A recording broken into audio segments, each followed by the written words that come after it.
我要講兩個字同埋三個字，兩個字就係活該，三個字就係抵死。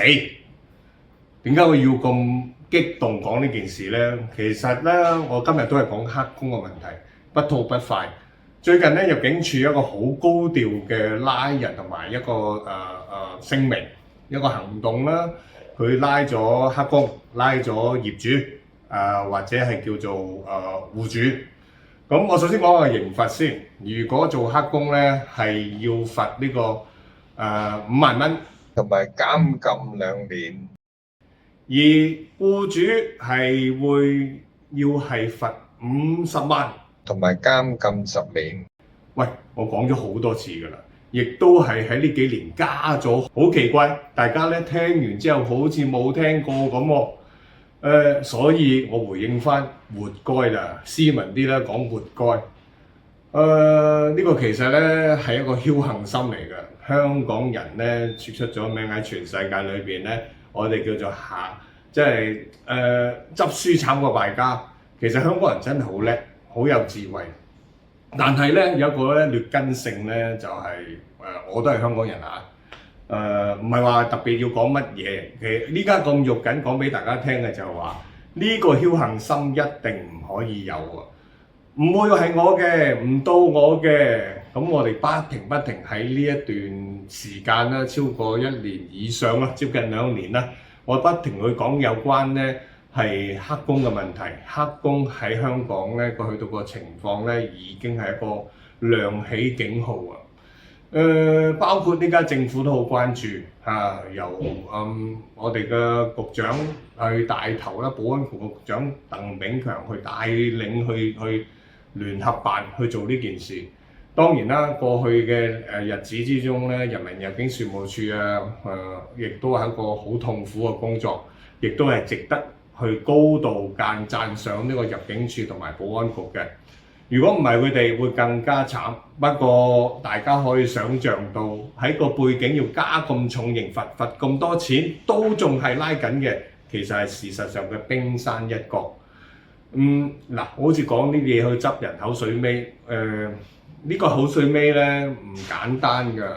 我哋咧係咪真係要係時間深思下，同埋係去反省一下咧？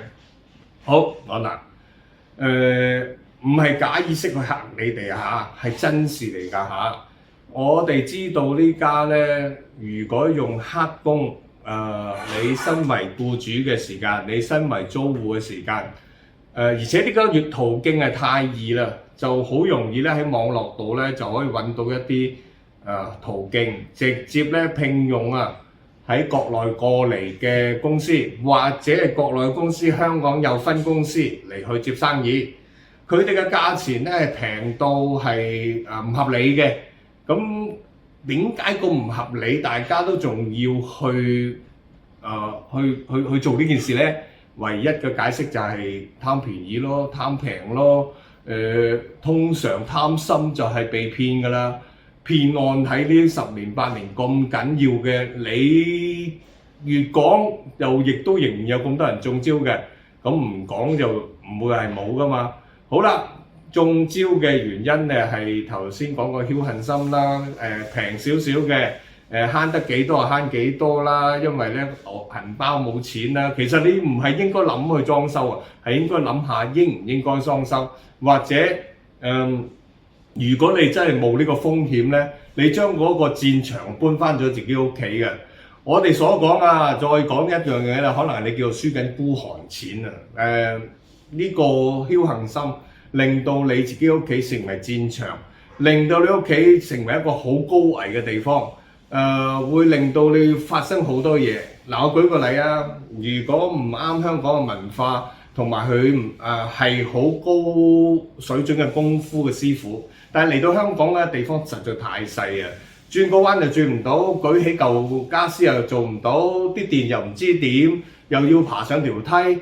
喺佢個工作環境係唔係香港咁細嘅時間，轉咗呢個環境咧，佢會出現咗好多叫左手左腳好唔順利啊，唔係上去冚針頭就搬嘢跌落嚟咬親腰啊，或者一條梯跌咗落地。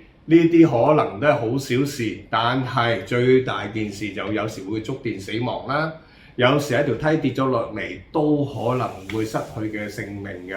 喺呢個情況會發生咩事呢？失去性命啊，係講緊失去性命啊！失去性命會點樣啊？就係話你好似買咗保險啊，喂，其實喺咁嘅情況之下係冇保險嘅，亦都好耐之前，亦都好多實例係曾經已經講過係話賠千幾萬係濕碎嘅咋。如果講賠300萬啊，同你接呢單生意嗰個判頭啊都走咗去啦，走完去之後係點啊？你咪係被追索嘅對象咯。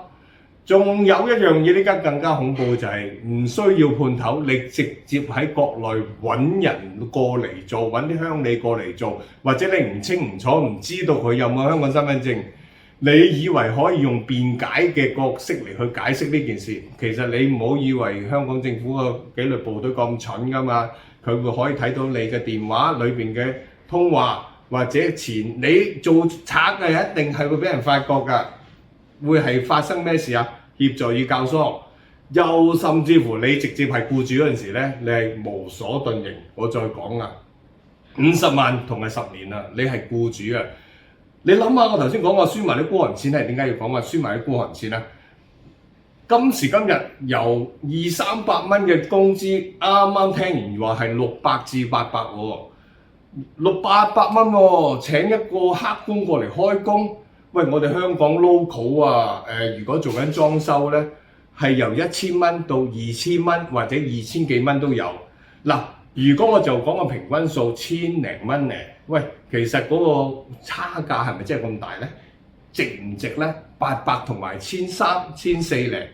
嗱，如果咁樣係爭幾百蚊，你係咪覺得可以慳到好多成本咧？佢嘅功夫係咪啱你嘅要求咧？係咪香港嘅人要求嘅嘢咧？所以呢啲一切係咪你身為業主係要反省嘅嘢嚟嘅咧？用一啲再深層次嘅角度睇呢件事啊！我哋香港啱法例法規嘅公司咧，必須要有小型工程牌照啦、電承辦商啦，係好多安全監、好多培訓，呢啲係成本嚟㗎。如果你咁貪心，連呢啲成本都唔肯俾人嘅，你係咪考慮下？係咪你以為你喺非洲買緊層樓？冇可能嘅喎。好啦，再行過一個後果咧，就係話，如果私人樓有事嘅咧，就變兇宅；公屋有事嘅咧，就會收翻你層樓。喂，收樓唔係我講㗎，舊年收咗9000幾個單位啊，仲係升緊㗎。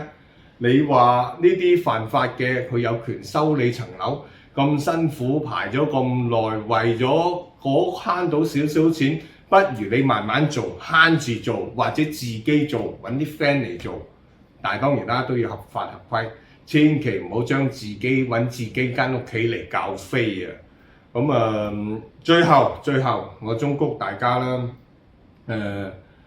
如果你真係要去揾一個搏嘅時間咧，唔應該揾自己屋企嚟搏咯。屋企係你最後最温暖、最值得係一個避風港。你翻工點搏點去做係應該嘅，但係我哋出去搏完之後翻嚟，我自己屋企係咪應該最安全、最舒適？